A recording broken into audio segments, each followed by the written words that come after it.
O que a evidência fala para nós, pessoal? Para os quadros de sepse, vou falar sobre sepse primeiro, que são vários cenários. Na sepse, a procalcitonina, ela não deve ser importante para ser utilizada como diagnóstico junto aos dados clínicos. Então, quer dizer, se eu tenho os dados clínicos, os dados laboratoriais para investigação de sepse, que a gente já conversou em outras lives sobre isso, você utilizar a procalcitonina para te ajudar a dar essa informação, as evidências mostram que isso não ajuda. Então, a procalcitonina não tem valor junto aos dados clínicos para te forçar ou te ajudar ao diagnóstico de sepse inicial. Então, utilizar o diagnóstico de sepse com os dados clínicos, dados laboratoriais básicos, né? Que a gente já conversou sobre isso, já é suficiente para isso, e a procalcitonina não acrescenta nada nesse aspecto.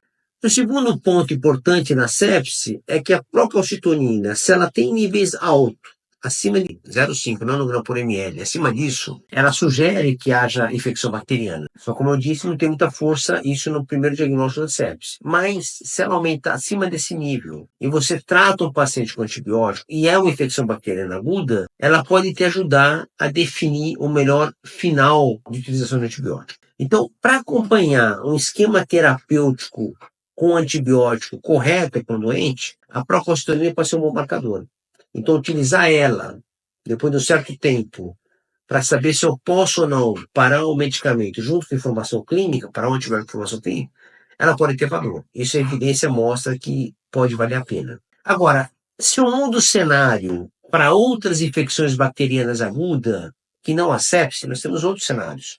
Pneumonia aguda, pielonefrite, celulite necrotizante, fascite necrotizante, endocardite, pericardite. Então você tem gastroenterite aguda, então diversas doenças bacterianas agudas, onde se estuda a procalcitonina, mas as evidências são mais fracas para poder realmente definir essa estratégia. Para a pneumonia bacteriana também tem um certo grau de evidência forte que o acompanhamento da procalcitonina na terapêutica pode ajudar. Então vejam só, pessoal, é um exame laboratorial, né? A procalcitonina, todos lembram, né? A procalcitonina, o que ela é? Um pró-hormônio. A procalcitonina estimula a formação da calcitonina lá na tireoide para fazer a incorporação do cálcio no nosso corpo. Então, na verdade, ela é um pró-hormônio tiroidiano, mas as pesquisas mostraram que ela tem uma interferência pró-inflamatória. E ela é um marcador biológico de inflamação, de infecção. Então, ela sobe na infecção bacteriana de maneira muito alta. Também sobe na infecção viral um pouco mais baixa, mas sobe. Bom, mas ainda ela não foi demonstrada ser fundamental na utilização no dia a dia. Pode ser utilizada principalmente em cenários para você poder utilizar como marcadores de antibiótico, mas para usar como diagnóstico, tem que tomar um certo cuidado. Quer dizer, você usar ela junto com seus dados clínicos, radiológicos, para falar que aquela infecção bacteriana ou não, pode não ser uma boa ferramenta para você. Então, seja mais cuidadoso quando você for utilizar a procalcitonina como um marcador de infecção bacteriana para você.